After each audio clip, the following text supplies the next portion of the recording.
ವಿಮಾನದ ಎಂಜಿನ್ಗಳ ಒಂದು ಬಗೆಯ ಮೊರೆತ ಸ್ಥಿರವಾದ ತಾಳದಂತೆ ಕಿವಿಯಲ್ಲಿ ತುಂಬಿತ್ತು. ರೀಸೈಕಲ್ ಮಾಡಿದ ಗಾಳಿಯ ಮತ್ತು ಯಾವಾಗಲೋ ಕೊಟ್ಟ ಕಾಫಿಯ ಮಂಗಿಯ ವಾಸನೆ ಬೆರೆತ ಒಂದು ಬಗೆಯ ಜಡತ್ವ ಕ್ಯಾಬಿನ್ನೊಳಗೆ ಹರಡಿತ್ತು. ಕ್ಷಣಾರ್ಧದ ಒಂದು ಸಂಗ ನಡುಕದಿಂದ ಅರ್ಧನಿದ್ದೆಯಲ್ಲಿದ್ದ ಗೋಪನ್ ಕಣ್ತೆರೆದ. ಸೀಟ್ ಬೆಲ್ಟ್ ಸೈನ್ ಆನ್ ಆಗಿರಲಿಲ್ಲ. ಆದರೂ ಅವನ ಎದೆಯಲ್ಲಿ ಒಂದು ಸಣ್ಣ ನಡುಕ ಶುರುವಾಯಿತು. ಪ್ರತಿಯೊಂದು ಮರುಪ್ರಯಾಣವೂ ಒಂದೊಂದು ನಿರೀಕ್ಷೆ. ಈ ಬಾರಿ ಅದು ಎಂದಿಗಿಂತಲೂ ದೊಡ್ಡದು. ಈ ನಡುಕ ಒಂದು ಕೆಟ್ಟ ಶಕುನವಲ್ಲ ತಾನೇ ಎಂದು ಸುಮ್ಮನೆ ಯೋಚಿಸಿದ. ನೆನಪುಗಳು ಮತ್ತೆ ಸುರಿಯಲಾರಂಭಿಸಿದವು. ಕಳೆದ ಬಾರಿಯ ಫೋನ್ ಕರೆ, ಅಮ್ಮನ ಧ್ವನಿಯಲ್ಲಿದ್ದ ತೇವ. ಮಗಾ, ನನ್ಗೆಲ್ಲಿ ಒಬ್ಬಳೇ ಇರೋಕಾಗಲ್ಲ, ಒಂಟಿ. ಮಾತುಗಳು ಮುರಿದು ಬಿದ್ದಿದ್ದವು. ಅಪ್ಪ ಹೋದ ಮೇಲೆ ಆ ದೊಡ್ಡ ಮನೆಯಲ್ಲಿ ಅಮ್ಮ ಒಂಟಿ. ಅಮ್ಮ, ನಾನು ಈ ಸಲ ರಜೆಗೆ ಬಂದಾಗ ನಿನಗೊಂದು ಮದುವೆ ಮಾಡಿಸ್ತೀನಿ. ಅತ್ತ ಕಡೆಯಿಂದ ನಿಶ್ಶಬ್ದ. ಆಮೇಲೆ ಒಂದು ಸಣ್ಣ ನಗು. ಈ ಗಲ್ಫ್ಗೆ ಹೋದೋರಿಗೆ ಈಗ ಯಾರೂ ಹೆಣ್ಕೊಡಲ್ವಂತೆ. ಏನೋ ನನ್ ಮಗನ್ಗೆ ಒಳ್ಳೆ ಹುಡುಗಿ ಸಿಗ್ಲಿ ಅಂತ ನಾನು ದೇವ್ರಲ್ ಬೇಡ್ಕೋತೀನಿ. ಅದು ತಮಾಷೆಯಾಗಿರ್ಲಿಲ್ಲ, ಅಮ್ಮನ ಚಿಂತೆಯಾಗಿತ್ತು. ಮರುಭೂಮಿಗೆ ಹೋಗುವವರ ಯವ್ವನ ಅಲ್ಲೇ ಕರಗಿ ಹೋಗುತ್ತೆ. ವಯಸ್ಸು ಮೀರಿ ವಾಪಸ್ ಬರುವಾಗ ಊರಲ್ಲಿ ಏನೂ ಉಳಿದಿರಲ್ಲ ಎಂಬ ಚಿಂತೆಯಲ್ಲಿದ್ದ ಒಬ್ಬಳು ಬಡಪಾಯಿ ಅಮ್ಮ. ಹಾಗಂತ ಗಲ್ಫ್ನಲ್ಲಿರೋರೆಲ್ಲ ಮದುವೆ ಆಗದೆ ಇದ್ದಾರಾ? ನಿನ್ನತ್ರ ಮಾತಾಡಿ ಗೆಲ್ಲೋಕಾಗಲ್ಲ. ಇರ್ಲಿ, ನಾನೀಗ ತಾನೇ ಬಂದದ್ದೇನಿ, ನೋಡೋಣ ಬಿಡು. ಹಾಗೆ ಸುಮ್ನೆ ನೋಡಿದ್ರೆ ಆಗಲ್ಲ. ಅಮ್ಮನ ಧ್ವನಿ ಗಂಭೀರವಾಯಿತು. ನೀನು ಈ ಸಲ ವಾಪಸ್ ಹೋಗುವಾಗ ನನಗಿಲ್ಲಿ ಒಬ್ಬಳು ತುಣೆ, ಜೊತೆಗಾರ್ತಿ ಬೇಕು. ಈ ಮನೆಯಲ್ಲಿ ಹೀಗೆ ಒಬ್ಬಳೇ ಬದುಕಿ ಸಾಕಾಗಿದೆ. ನಿಮ್ಮಪ್ಪ ಹೋದ್ಮೇಲೆ ಒಂದೊಂದು ರಾತ್ರಿ ಕಳೆಯೋದು ಹೇಗೆ ಅಂತ ನಂಗ್ ಮಾತ್ರ ಗೊತ್ತು. ಅಮ್ಮನ ಏಕಾಂತತೆಯ ಆಳ ಗೋಪಣ್ಣ ಎದೆಯ ಮೇಲೆ ಭಾರವಾಗಿ ಕುಳಿತಿತ್ತು. 32 ವಯಸ್ಸಾಗಿದೆ. ಸ್ವಂತದೊಂದು ಜೀವನ ಶುರು ಮಾಡಲು ತಡವಾಗಿಲ್ಲ. ಆದ್ರೆ ಅದು ಅಮ್ಮನ ಸಮಾಧಾನವನ್ನೂ ಖಚಿತಪಡಿಸಿ ಆಗಬೇಕು. ಈ ರಜೆ ಅದು ಅಮ್ಮನಿಗೊಬ್ಬಳು ಜೊತೆಗಾರ್ತಿಯಾಗಿ ಮತ್ತು ತನಗೊಬ್ಬಳು ಹೆಂಡತಿಯಾಗಿ ಒಬ್ಬ ಹುಡುಗಿಯನ್ನು ಹುಡುಕುವುದಕ್ಕಾಗಿಯೇ ಮೀಸಲಾಗಿತ್ತು. ಮರುಭೂಮಿಯ ತಣ್ಣಗಿಲ್ಲದ ಕೋಣೆಯ ಏಕಾಂತವಾಸ ಅವನಿಗೂ ಸಾಕಾಗಿತ್ತು. ಗಲ್ಫ್ನಿಂದ ಬಂದು 2 ವಾರಗಳಾಗಿದ್ದವು. ಹೆಣ್ಣು ನೋಡುವ ಯಜ್ಞ ನಿರಂತರವಾಗಿ ಸಾಗಿತ್ತು. ಬ್ರೋಕರ್ ಪ್ರಕಾಶಣ್ಣ ಒಂದರ ಹಿಂದೆ ಒಂದರಂತೆ ಸಂಬಂಧಗಳನ್ನು ತರುತ್ತಿದ್ದ. ಇದು ಒಳ್ಳೆ ಕುಟುಂಬ ಕಣಯ್ಯ, ಒಬ್ಬಳೇ ಮಗಳು, ನಿನ್ನನ್ನು ಅವರು ದತ್ತು ತಗೊಂಡ ಹಾಗಾಗುತ್ತೆ. ಪ್ರಕಾಶಣ್ಣನ ಸ್ಥಿರಂ ಮಾಟು. ಅಂದು ಹಾಗೆಯೇ ಒಂದು ಮನೆಗೆ ಹೋದ್ರು. ಅಮ್ಮ ಚೆನ್ನಾಗಿ ತಯಾರಾಗಿದ್ರು. ಅಮ್ಮನ ಮುಖದಲ್ಲಿನ ನಿರೀಕ್ಷೆ ಕಂಡಾಗ ಗೋಪನ್ಗೆ ಟೆನ್ಷನ್ ಹೆಚ್ಚಾಗ್ತಿತ್ತು. ಬ್ರೋಕರ್ ಜೊತೆ ಆ ಮನೆಗೆ ಕಾಲಿಟ್ಟಾಗ ಒಳ್ಳೆ ಸ್ವಾಗತ. ಅಂಗಳ ಪೂರ್ತಿ ಗಿಡಗಳು. ಹುಡುಗಿ ಚಹಾ ತಂದ್ಲು. ಹೆಸರು ರಶ್ಮಿ, ಬಿಕಾಂ ಮುಗಿಸಿದ್ದಾಳೆ. ಏನೋ ಗೋಪು, ಇಷ್ಟ ಆಯ್ತಾ ಹುಡುಗಿ?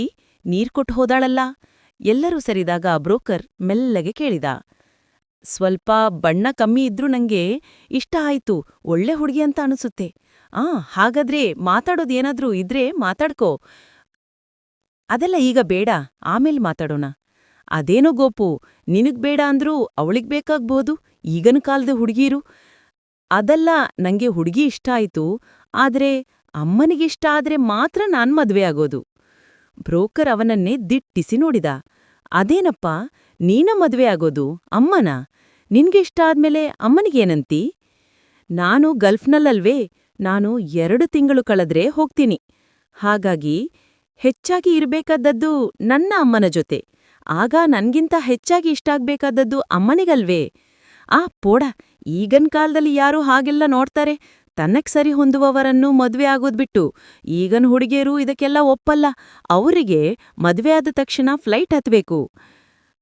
ಅದಕ್ಕಾಗಲ್ಲ ಅಂದ್ರೆ ನನ್ಗೆ ಬೇಡ ಪ್ರಕಾಶಣ್ಣ, ಬೇರೆ ನೋಡೋಣ. ನನ್ಗೆ ಹುಡುಗಿ ಇಷ್ಟ ಆಯ್ತು. ಇನ್ನು ಅಮ್ಮನೂ ನೋಡಿ ಇಷ್ಟಪಟ್ರೆ ಇದನ್ನೇ ಮಾಡೋಣ. ಸಾಕು, ಉಳಿದಿದ್ದೆಲ್ಲ ನಾನ್ ನೋಡ್ಕೋತೀನಿ. ಬ್ರೋಕರ್ ಅನಿವಾರ್ಯವಾಗಿ ಒಪ್ಪಿದ. ಅಲ್ಲ, ನಿನಗೆ ಇನ್ನು ಎಷ್ಟು ತಿಂಗಳು ರಜೆ ಇದೆ? ಒಟ್ಟು 3 ತಿಂಗಳು. ಈಗಾಗ್ಲೇ 15 ದಿನ ಕಳೀತು. ಮತ್ತೆ ಗೋಪು, ನೀನು ಹೀಗೆ ಅಮ್ಮನ್ ಮಗನಾಗಿ ಇದ್ರೆ ಈಗಿನ ಕಾಲದಲ್ಲಿ ಹೆಣ್ಣು ಸಿಗೋದು ಕಷ್ಟ ಕಣಪ್ಪ. ಸಿಗ್ಲಿಲ್ಲ ಅಂದ್ರೆ ಬೇಡ ಪ್ರಕಾಶಣ್ಣ. ಗೋಪನ್ ಮುಗುನಗ್ಗಿದ. ಅಪ್ಪ ಚಿಕ್ಕ ವಯಸ್ಸಿನಲ್ಲೇ ತೀರಿಕೊಂಡಾಗ ಈ ಕುಟುಂಬವೆಲ್ಲ ಅಮ್ಮನನ್ನು ಮತ್ತೊಂದು ಮದುವೆಗೆ ಒತ್ತಾಯಿಸಿತ್ತು. ಅಂದು ಚಿಕ್ಕ ಹುಡುಗನಾಗಿದ್ದ ಅವನನ್ನು ಅಪ್ಪಿಕೊಂಡು ಅಮ್ಮ ಹೇಳಿದ್ಲು, ನನಗೀಗ ಇನ್ನೊಂದು ಜೀವನ ಬೇಡ, ಇವನು ಸಾಕು. ಆ ಅಮ್ಮನಿಗೆ ಇಷ್ಟಾದ್ರೆ ಸಾಕು ತನಗೆ ಹೆಣ್ಣು. ಹೇಳೋರು ಏನಾದ್ರೂ ಹೇಳ್ಕೊಳ್ಳಿ. ಇಷ್ಟು ಕಾಲ ತನಗಾಗಿ ಬದುಕಿದ ಅಮ್ಮನ ಸಂತೋಷವನ್ನು ನೋಡಿಕೊಂಡೇ ಜೀವನದ ಪ್ರತಿಯೊಂದು ಒಳ್ಳೆಯ ಕ್ಷಣವೂ ಆರಂಭವಾಗಬೇಕು. ಅಂದು ಸಂಜೆಯವರೆಗೂ ಕಾದರು ಅವರ ಉತ್ತರ ತಿಳಿಯಲು. ಅಮ್ಮ ಇನ್ನೂ ದೇವರ ಕೋಣೆಯಿಂದ ಬಂದಿರ್ಲಿಲ್ಲ. ಅಂದು ಒಳ್ಳೆ ಮಳೆ. ಸಂಜೆ ಪ್ರಾರ್ಥನೆ ಮನೆಯಲ್ಲೇ ಮಾಡಿದೆ. ಗೋಪು, ನಿನ್ನ ಪ್ರಾರ್ಥನೆ ಮುಗೀತಾ? ಆ, ಬ್ರೋಕರ್ ಪ್ರಕಾಶ್ ಬರ್ತಿದ್ದಾನೆ. ಅಮ್ಮನ ಧ್ವನಿಯಲ್ಲಿ ನಿರೀಕ್ಷೆ. ಒಂದು ಕ್ಷಣ ಕೂರಲು ನಿಲ್ಲದೆ ಅವನು ಬಂದ ವಿಷಯ ಹೇಳಿದ. ಅದು ಆಗಲ್ಲ ಗೋಪು. ನಿನ್ನ ಜೊತೆ ಅವಳನ್ನು ಗಲ್ಫಿಗೆ ಈಗಲೇ ಕರೆದುಕೊಂಡು ಹೋಗಲ್ಲ ಅಂತ ತಿಳಿದಾಗ ಅವರಿಗೆ ಇಷ್ಟ ಇಲ್ವಂತೆ. ಮತ್ತೆ ಅಮ್ಮನ ಜೊತೆ ಇದ್ದು ಅಮ್ಮನನ್ನು ನೋಡ್ಕೊಳ್ಬೇಕು ಅನ್ನೋ ನಿನ್ನ ನಿಬಂಧನೆಯೂ ಇದೆಯಲ್ಲ, ಅದೇಗ್ ಸರಿ ಹೋಗುತ್ತೆ? ವಿಷಯಗಳನ್ನೆಲ್ಲ ನಾನು ಮೊದಲೇ ಹೇಳಿದ್ನಲ್ಲ. ಏನ್ ಮಾಡೋದು, ಅವರು ಹಾಗೆ ಹೇಳ್ತಿದ್ದಾರೆ. ಇನ್ನು ನೀನು ನಿನ್ನ ನಿರ್ಧಾರ ಬದಲಿಸಿದ್ರೆ ಇದು ನಡೆಯುತ್ತೆ. ಹಾಗಾದ್ರೆ ನಂಗೆ ಬೇಡ, ಬೇರೆ ನೋಡೋಣ. ಇನ್ನು ನಾನ್ ನೋಡಿ ನಿನ್ನ ಈ ಡಿಮ್ಯಾಂಡ್ಗೆ ಸರಿಹೊಂದುವಂಥದ್ದು ನನ್ನ ಲಿಸ್ಟ್ನಲ್ಲಿ ಯಾವುದೂ ಇಲ್ವಲ್ಲ. ಈಗಾಗ್ಲೇ ಹುಡುಗಿಯಳಿಗಾಗಿ ಜನ ಹುಡುಕಾಡ್ತಿದ್ದಾರೆ. ನಾನು ಸುಮ್ನೆ ಓಡಾಡಿ ಚಪ್ಲಿ ಸವಸಿದ್ದೇ ಬಂತು. ವೇಗವಾಗಿ ಒಂದು 2,000 ರೂಪಾಯಿ ತೆಗೆದು ಅವನ ಕೈಯಲ್ಲಿಟ್ಟ. ಪ್ರಕಾಶಣ್ಣ, ಏನಾದ್ರೂ ಇದೇ ತಿಳಿಸಿ. ನಮ್ಗೆ ಅಂತ ಬರೆದಿದ್ದು ಯಾವುದು ಇದೆಯೋ ಅದು ನಮ್ಮನ್ನು ಹುಡುಕಿಕೊಂಡು ಬರುತ್ತೆ. ಅಲ್ಲಿಯವರೆಗೂ ಈ ಓಡಾಟ ತಪ್ಪಿದ್ದಲ್ಲ. ತಿಳಿಸದೇ ಇರ್ತೀನಾ? ನನ್ನ ತಮ್ಮನಿಗೆ ನಾನೇ ಒಬ್ಬಳು ಒಳ್ಳೆ ಹುಡುಗಿಯನ್ನು ನೋಡಿ ಮದುವೆ ಮಾಡಿಸ್ತೀನಿ. ಕೊಟ್ಟ 2,000ದ ಕೃತಜ್ಞತೆ ಆ ಮಾತುಗಳಲ್ಲಿ ತುಂಬಿತ್ತು. ಅವನು ಹೋದಾಗ ಒಳಗಿ ಬರುವಾಗ ಬಾಗಿಲ ಮರೆಯಲ್ಲಿ ನಿಂತು ಮೇಲಕ್ಕೆ ಕೈಮುಗಿದು ಪ್ರಾರ್ಥಿಸುತ್ತಿದ್ದ ಅಮ್ಮ ಕಾಣಿಸಿದಳು. ದೇವರೇ, ನನ್ನ ಅಮ್ಮನ ಪ್ರಾರ್ಥನೆಯನ್ನು ನೀನು ಸ್ವೀಕರಿಸು. ನಿರಾಶೆಯ ಒಂದು ನಿಟ್ಟುಸಿರಿನೊಂದಿಗೆ ಆ ರಾತ್ರಿಯೂ ಮುಗಿಯಿತು. ಮನೆ ಕಟ್ಟಿದ್ದು ಅಪ್ಪ ಅಂದು ತೆಗೆದುಕೊಂಡ ಒಳ್ಳೆಯ ನಿರ್ಧಾರವಾಗಿತ್ತು. ಇಲ್ಲದಿದ್ದರೆ ಇಂದು ಅಮ್ಮ ಪೂರ್ತಿ ಒಂಟಿಯಾಗಿ ಹೋಗಿರುತ್ತಿದ್ದಳು. ಅಪ್ಪನ ತಮ್ಮನ ಮಗನೇ ಸುರೇಶ್.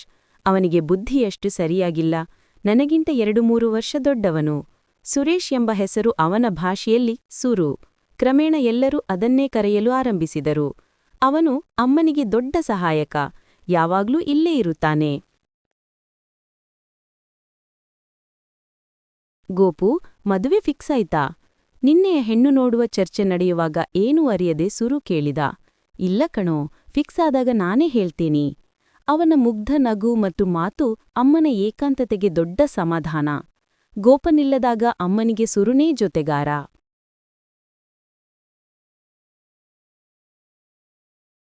ಅಮ್ಮ, ಚಹಾ?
ಎಲ್ಲವನ್ನೂ ನೋಡುತ್ತಿದ್ದ ಅಮ್ಮನ ಕಣ್ಣುಗಳು ನದಿಯಂತೆ ಹರಿಯುತ್ತಿದ್ದವು.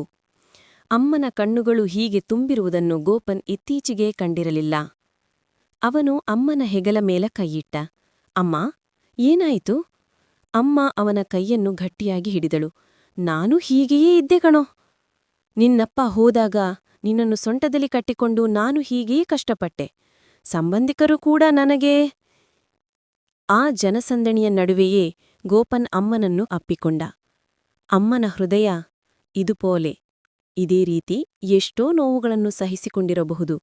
ಅಮ್ಮನ ತಲೆಯ ಮೇಲೆ ಅವನು ಮುತ್ತಿಕ್ಕಿದಾಗ ಅವನ ಕಣ್ಣಿಂದ ಬಿದ್ದ ಹನಿಗಳು ಈ ಮಗನ ಹೃದಯ ಒಡೆದು ಹರಿದಂತಿತ್ತು. ಅಮ್ಮ ತನ್ನನ್ನು ತಾನು ನಿಯಂತ್ರಿಸಿಕೊಂಡಳು. ಅವಳು ಮಾಯಾಳ ಬಳಿಗೆ ಹೋದಳು. ಮಗಳೇ. ಆ ಕರೆಯಲ್ಲಿ ಅಲ್ಲಿಯವರೆಗೆ ನಿರ್ಲಿಪ್ತಳಾಗಿ ನಿಂತಿದ್ದ ಅವಳ ಮುಖ ಸ್ವಲ್ಪ ಅರಳಿತು. ಮಗಳೇ, ನಿನ್ನ ಗಂಡ ತೀರಿ ಹೋಗಿ ಎಷ್ಟು ವರ್ಷ ಆಯಿತು? 1 ವರ್ಷ ಕಳೆಯಿತು.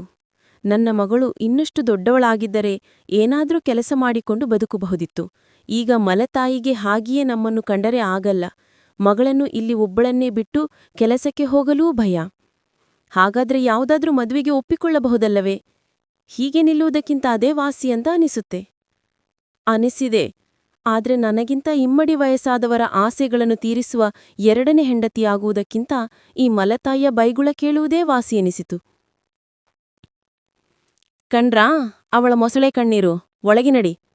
ಆ ಸ್ತ್ರೀ ಅವಳನ್ನು ಹಿಡಿದು ಮನೆಯೊಳಗೆ ತಳ್ಳಲು ಬಂದಳು. ಮುಟ್ಟಬೇಡ ಅವಳನ್ನು. ಅಮ್ಮನ ಧ್ವನಿ ಬಹಳ ಜೋರಾಗಿತ್ತು.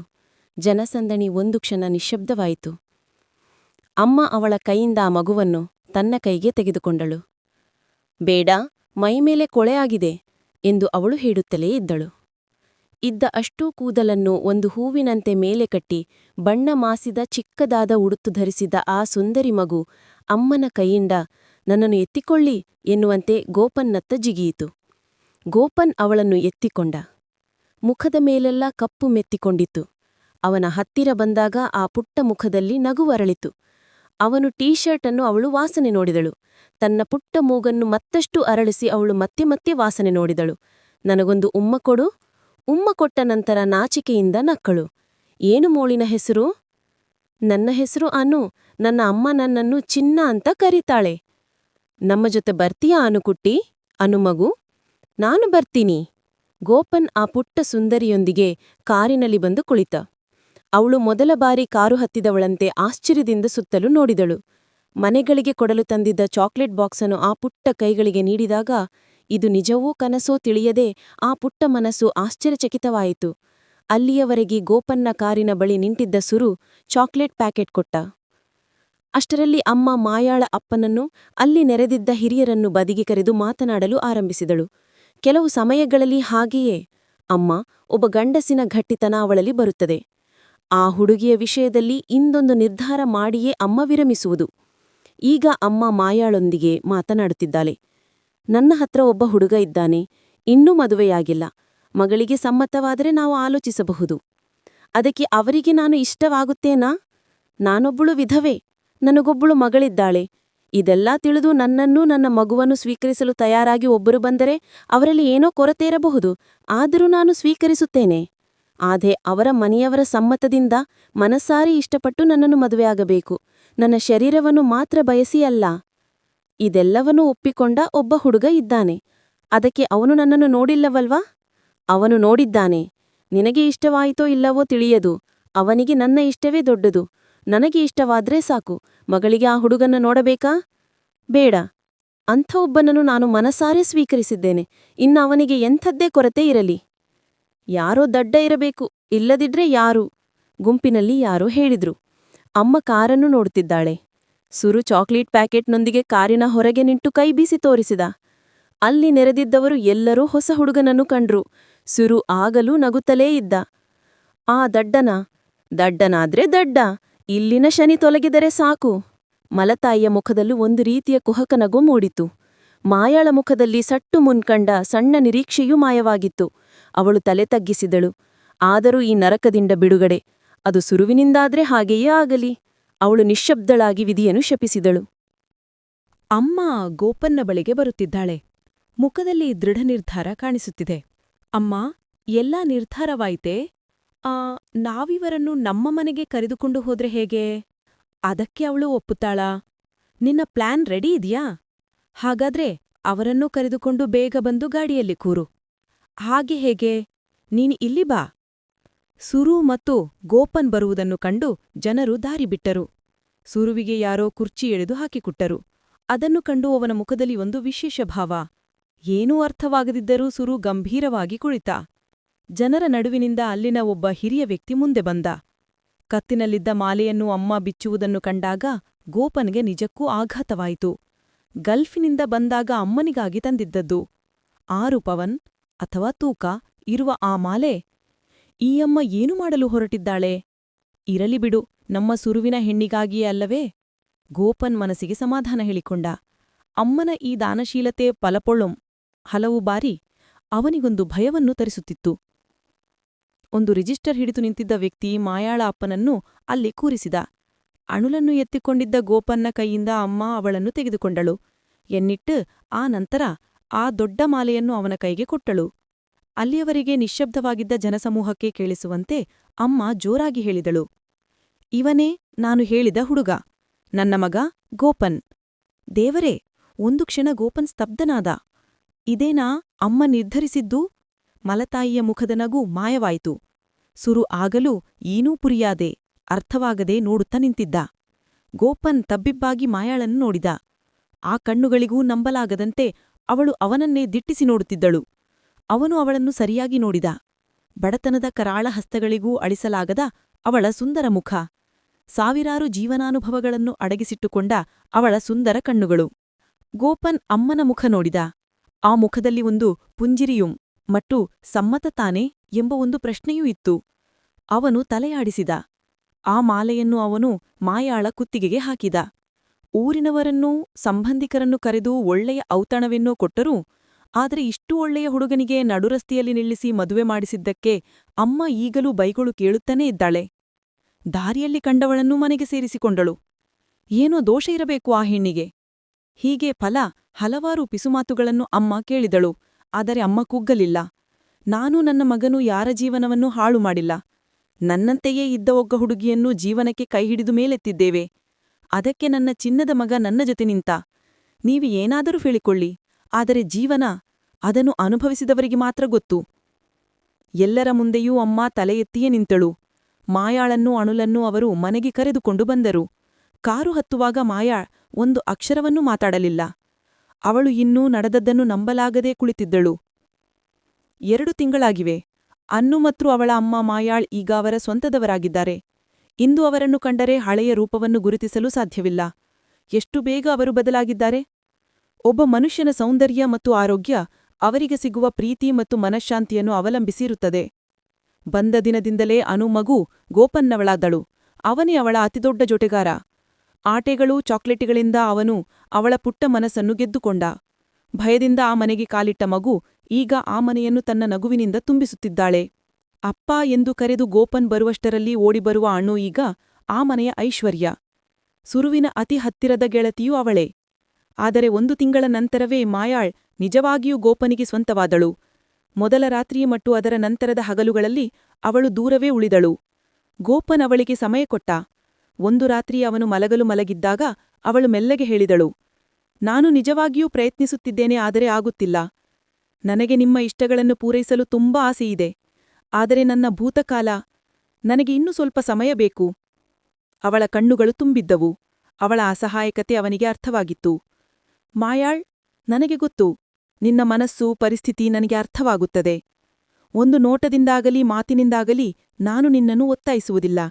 ನಾನು ಕಾಯುತ್ತೇನೆ, ನಿನ್ನ ಮನಸ್ಸಿನಲ್ಲಿ ಪೂರ್ಣವಾಗಿ ನಾನು ತುಂಬುವವರೆಗೆ. ಅವನ ತಾಳ್ಮೆ, ವಿವೇಕಪೂರ್ಣ ನಡವಳಿಕೆ, ಅಮ್ಮನ ವಾತ್ಸಲ್ಯ, ಎಲ್ಲಕ್ಕಿಂತ ಹೆಚ್ಚಾಗಿ ಅಣುಲ ಮುಗ್ಧ ಸಂತೋಷ ಅವಳನ್ನು ನಿಧಾನವಾಗಿ ಬದಲಾಯಿಸಿತು. ತನ್ನ ಮಗಳನ್ನು ಸ್ವಂತ ಮಗಳಂತೆ ಪ್ರೀತಿಸುವ, ಒಂದು ಜೋರಾಗಿ ಉಸಿರು ಬಿಡಲು ಹಿಂಜರಿಸುವ ಆ ಮನುಷ್ಯನನ್ನು ಅವಳು ಪ್ರೀತಿಸಲಾರಂಭಿಸಿದಳು. ಅವಳ ಮನಸ್ಸಿನಲ್ಲಿ ಪೂರ್ಣವಾಗಿ ಅವನು ಮಾತ್ರವೇ ತುಂಬಿಕೊಂಡಿದ್ದರಿಂದಲೇ ಇರಬೇಕು. ಅಂದು ಮೊದಲ ಬಾರಿಗೆ ಅಣುಲನ್ನು ಅವನ ಬಳಿಯಿಂದ ತೆಗೆದುಕೊಳ್ಳುವಾಗ ಅವಳು ಅವನ ಕೆನ್ನೆಗೆ ಮುತ್ತು ಕಿತ್ತಳು. ಅದು ನಿಜಕ್ಕೂ ಒಂದು ಅನುಭವವಾಗಿತ್ತು. ಆಮೇಲೆ ಅವಳು ಎಲ್ಲ ಅರ್ಥದಲ್ಲಿಯೂ ಅವನಲ್ಲಿ ಲೀನರಾದಳು. ಅವಳ ನೋವುಗಳು ಸುರಿಯಲು ಅವನ ಎದೆ ಒಂದು ಜಾಗವಾಯಿತು. ಅವಳ ಇಷ್ಟಗಳೂ ಹೂವುಗಳಂತೆ ಅರಳಿ ಅವನ ಕೆನ್ನೆಗಳಲ್ಲಿ ಅವರಿಬ್ಬರ ನಡುವೆ ಸಂತೋಷದ ಹೊಸ ವಸಂತವೇ ಸೃಷ್ಟಿಯಾಯಿತು.